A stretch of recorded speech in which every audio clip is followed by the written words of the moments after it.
हमारा संस्कार और हमारा कानून को अगर देखा जाए तो दोनों के कुछ अलग पहलू हैं। आज जो सवाल है उस सवाल को देखते हैं तब आप समझ पाएंगे। मेवालाल गौतम ने अपने बूढ़े पिता भोलानाथ को वृद्ध आश्रम छोड़ दिए। 4 साल बाद अपनी माँ को भी आश्रम छोड़ दिए। मतलब पिता भी उनके आश्रम को वो छोड़ दिए और माता को भी आश्रम छोड़ दिए। भोलानाथ कुल जो जमीन है वो आश्रम के नाम लिख दिए।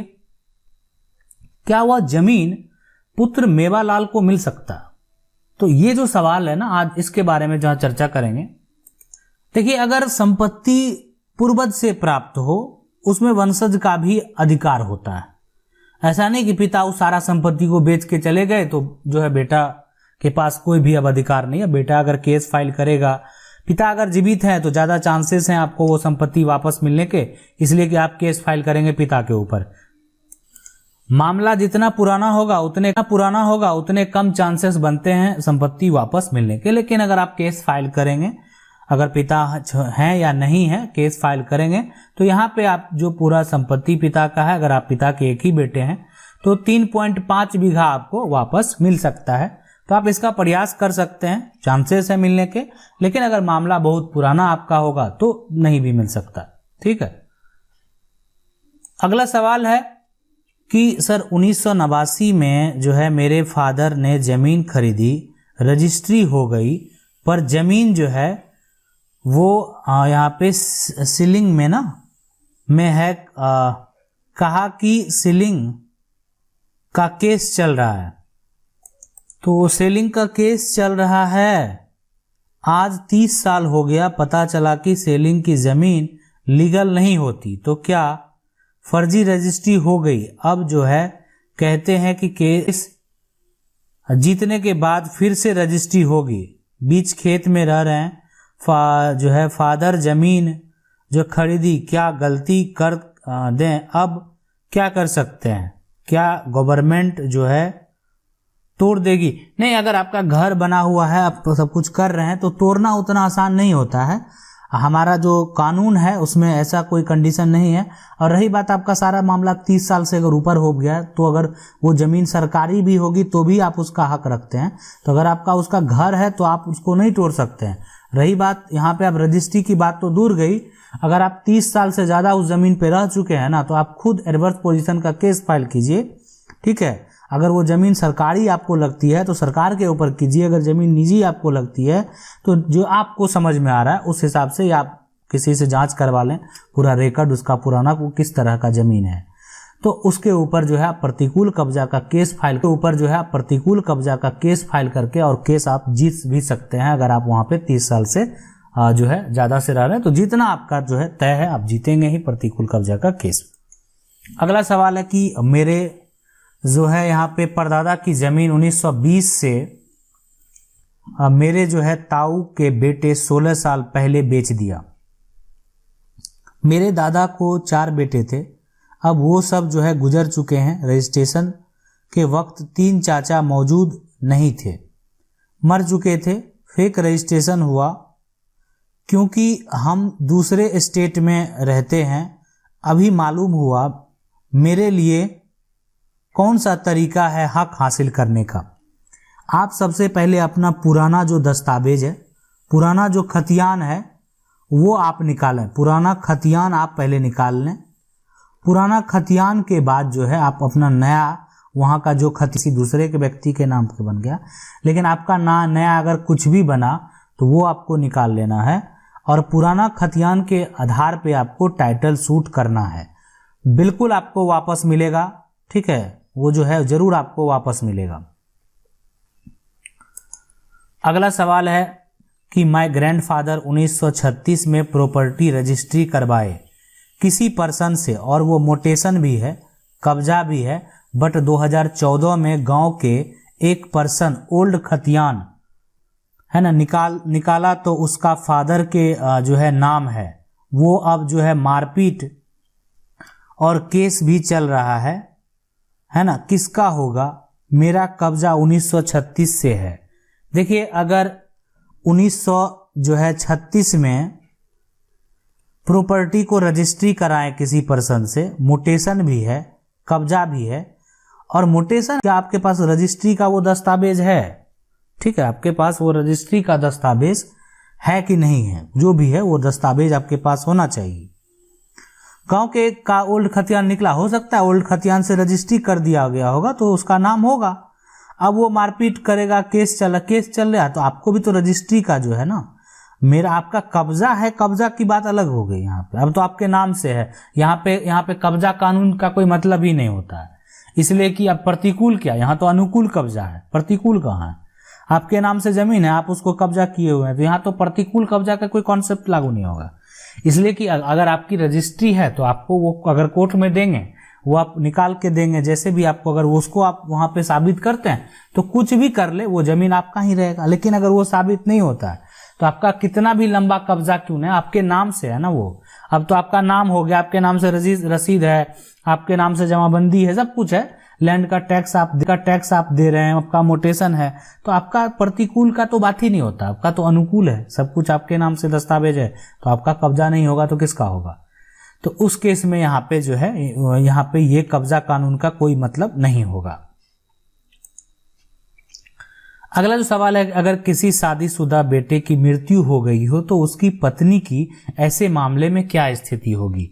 देखिए, अगर कोई शादीशुदा व्यक्ति की मृत्यु हो जाती है तो उसकी जो पत्नी है, जो भी पति का संपत्ति है, उसका पूरा अधिकार और कोई नहीं रखेगा। पहले पत्नी का अधिकार होगा, पत्नी नहीं रहेगा तो फिर पिता और माता का अधिकार होगा, अगर पिता और माता भी नहीं है तो फिर भाई का अधिकार होगा। बस ये आप समझ लें, ठीक है। तो यहाँ पे ऐसे ही इसका अधिकार जो है मिलता है। तो पहला अधिकार जो अगर पति नहीं है तो पति का जो भी संपत्ति है उसमें पत्नी का ही अधिकार होगा। अगला सवाल है कि सर 1947 के बाद 1950-1955 में रसीद कट रहा था कि नहीं? मेरे पास 1932 का दादा परदादा के नाम से खतियान रसीद 1960-65 तक का भी है। परदादा गुजर गए, 1982 में सर्वे हुआ, मेरे बाबा के नाम से रसीद नहीं कटे, रसीद कटाने गए तो पता चला कि जमाबंदी किसी और के नाम से है।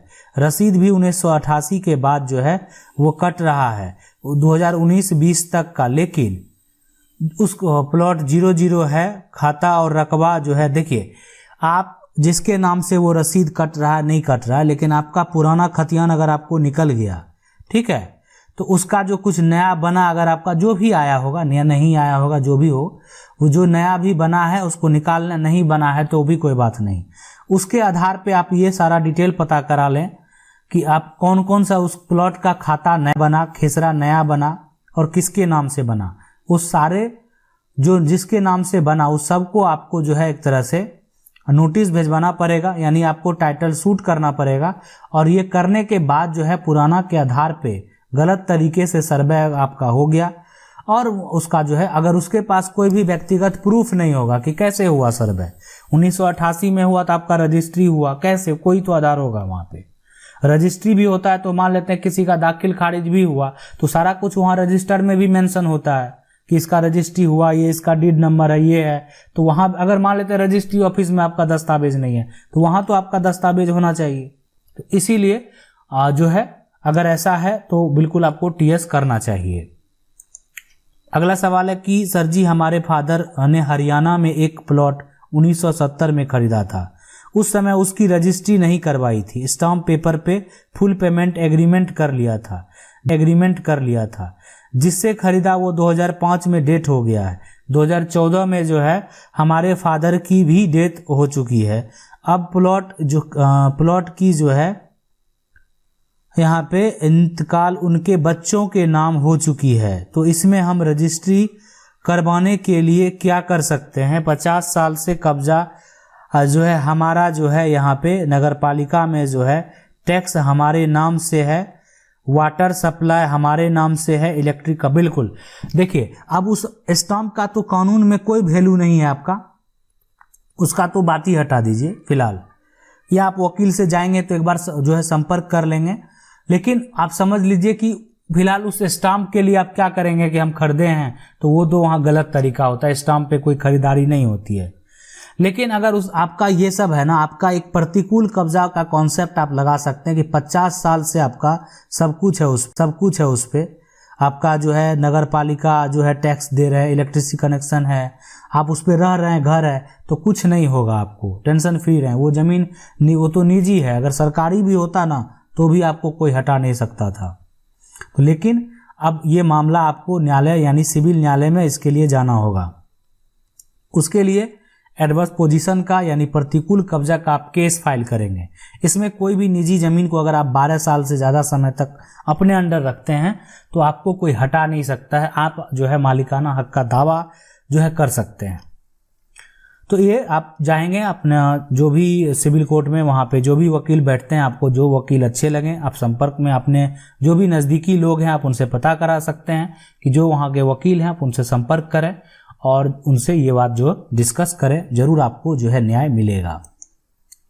अगला सवाल है कि सर जी मेरे जो दादाजी को जो है नानी का जमीन के हैं, जो दादाजी ने एक लड़के को यानी दादाजी का नाती को रजिस्ट्री वसीयत कर दिया है, तो सर जी रजिस्ट्री वसीयत टूट जाएगा। देखिए, अगर आपके जो मेरे दादाजी को जो है नानी का जमीन मिला या परनानी का जमीन मिला, वो जमीन पूर्वज का ही है, उनका अपना संपत्ति नहीं है, तो वो किसी को पूरा जमीन वसीयत नहीं कर सकते हैं। अगर वसीयत करेंगे तो बिल्कुल टूट जाएगा।